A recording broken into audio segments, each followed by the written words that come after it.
to another installment of Snooty Nerd's Top 100 80s Film Series, in which I, Snooty Nerd, tell you about my favourite films that came out each year of the 80s. In today's episode, we look at the films that were released when the A-Team debuted in the United States, Michael Jackson's Thriller reached #1 in the charts, and Blackadder premiered on British television. It's Snooty Nerd's Top 10 Films of 1983. You may be watching the footage on your screen and saying, Flashdance?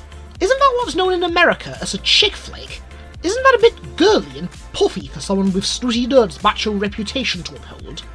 You could say that, but I've been lusting after Jennifer Beals ever since I caught sight of her in a few clips from The L Word, so seeing her and her often overlooked body double, Marine Jahan, dancing and sweating to 80s pop music dressed in skimpy sportswear makes it good enough for me. Every film on this list is here for a reason. I never said it had to be a good reason! No matter how young you are, you've probably heard the line, "Go ahead, make my day," aimed towards some young punk. And Sudden Impact is the film that it came from. Go ahead, make my day. So the next time you hear that line, you can proudly say, yes, I understood that reference. I understood that reference. Sudden Impact, the fifth film in the Dirty Harry series, has Clint Eastwood's loose cannon detective investigating a string of criminals being murdered.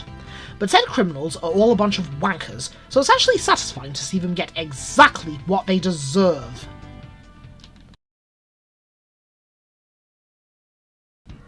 The ruler of the Frozen Lands, Prince Necron, had his mother tell him to stop wasting time and get himself a girlfriend. She wants grandchildren by the time she's 150. But instead of setting him up on eHarmony, she kidnaps the sexy, half-naked Princess Tigra of the Volcano People to be his bride. It's a story of fire and ice before George R.R. Martin started to take over the world. It falls on the barbarian hero Lan to rescue the kidnapped princess and save the land from ruin. The rotoscope animation is incredible for its time. You can tell that the animators were really enjoying their work. What? I can appreciate good animation. Not necessarily because Tigra is a curvy, half-naked sex symbol. Well, okay, it's mostly because Tigra is a curvy, sexy, half-naked sex symbol. By the way, did you know that she shares her voice actress with Maud Flanders on The Simpsons?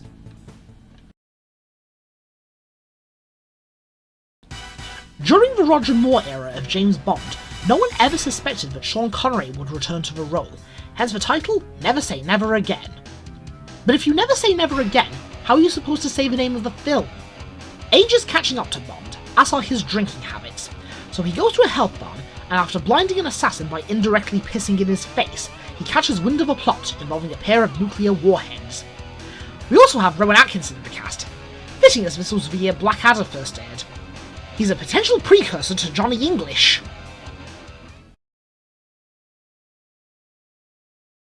Unless your name is Scrooge, everyone loves Christmas. Especially supermarkets. They love it so much they put up Christmas decorations at the beginning of September!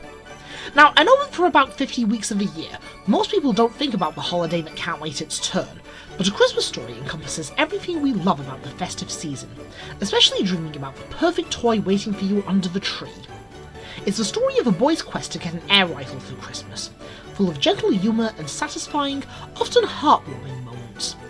Like beating the shit out of a school bully and seeing him bleed all over Ralphie's fists, and then burst into tears because he got the shit kicked out of him in a fight that he started in the first place.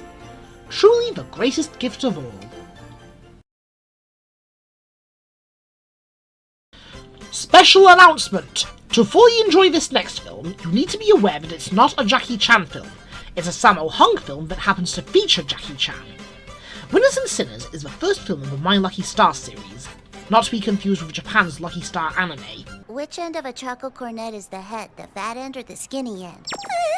It's a series of Chinese comedies that featured recurring actors and lewd humour. You can think of it as China's equivalent to the British Carry On series. The story follows 5 quirky criminals who turn over a new leaf and start a contract cleaning company. But when Jackie Chan chases some criminals, they end up with a briefcase belonging to a local crime boss. Mass destruction ensues with a 50-car pile-up. Jackie never does anything by halves.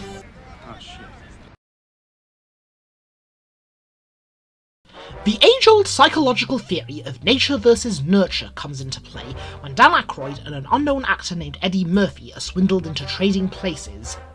Aykroyd plays a pompous stockbroker, and Eddie Murphy plays a street hustler, but the one common element between the two is that they both become the victims of these two arrogant ponces trying to prove a point.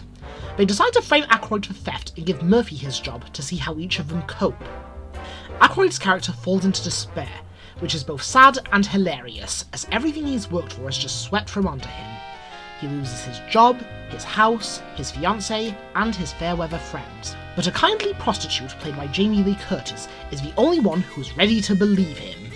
Murphy, meanwhile, proves to be quite the wizard when it comes to the stock market.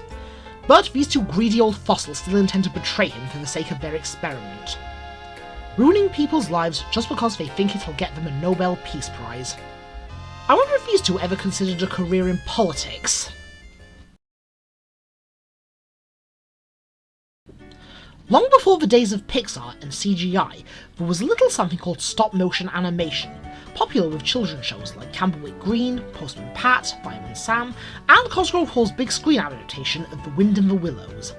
It follows the misadventures of naive mole, river-wise rat who's actually a water vole, and gruff old badger, trying to live a quiet life in the countryside.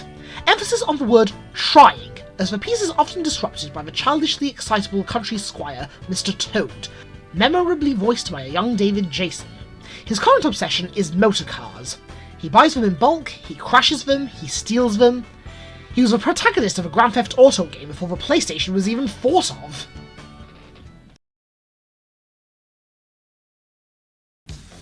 Very few actors can match Al Pacino's intensity. This is most evident by his portrayal of Tony in Scarface. And yes, there is more to his performance than just a reckless use of the F-word. When he's not blinding and swearing, he's so quotable that most of his dialogue was a meme before the internet even existed. Just remember though, it is a bit on the violent side.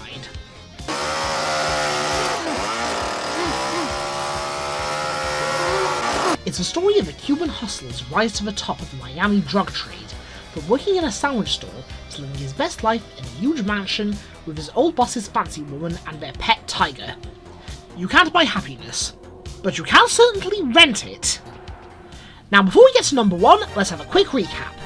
Number 10, Flashdance. Number 9, Sudden Impact. Number 8, Fire and Ice. Number 7, Never Say Never Again. Number 6, A Christmas Story. Number 5, Winners and Sinners. Number 4, Trading Places. Number 3, The Wind in the Willows. And number 2, Scarface. There seems to be a recurring trend with film trilogies. The first one is well received, the second one is received almost as well, if not even better, and the third one tends to be the dud. Thankfully, not every third installment is like this. One such example being the number 1 film of 1983,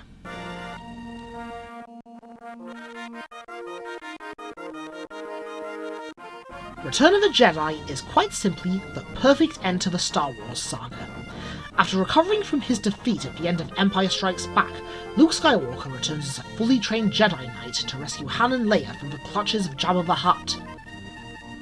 Then it's off to the forest planet Endor to begin a mission to destroy the second Death Star. All the amazing set pieces, the speeder bike chase, the spaceship battles, and lightsaber fighting, accumulating in the final showdown between Luke, Darth Vader, and the Emperor. It brings the story to a satisfying conclusion and the perfect cap to the greatest science fiction saga of all time. Just as long as you don't mind the Ewoks. Oh, isn't that cute? A clan of teddy bears! And that, good people, is my list of the top 10 films of 1983. Now let me introduce you to my little friend, the subscribe button. I'm hoping to get 1,000 subscribers sometime this year. Because first you get the subscribers, then you get the monetization, then you get the power, then you get the women.